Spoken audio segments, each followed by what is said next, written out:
Jagdamba films. हमारा दिल हम केहू के दीरे ए बाबू, हमारा दिल हम केहू के दीरे, तुहरे काहे छाती फाटोता। कुआरे में 7 गोया टोता, बोल भातर खातिर क्या बाटोता। कुआरे में 7 गोया टोता, बोल भातर खातिर क्या बाटोता।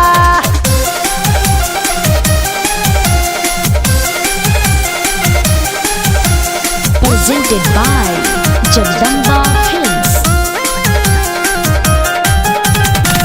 हमारा चीज हम तो पिया उघारी, चाहे लगा के बाबू खूटा में हम फारी।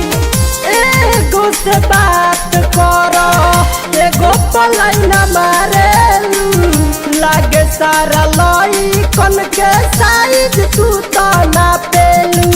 बानी सत भतरी तब तलुगवा सीना से अपना सहटोता।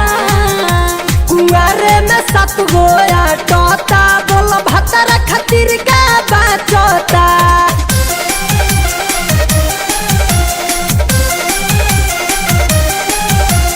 Presented by Jagdamba films. केहू दिन में मिले, केहू रात में मिले यावेला। सोनू पप्पू बाबा तो मोबाइल को मांगेला। नैहरा में लूटो तारी, आता ना तुम्हारा बेबू का जवाब दहिया पूछे रोहित राजा।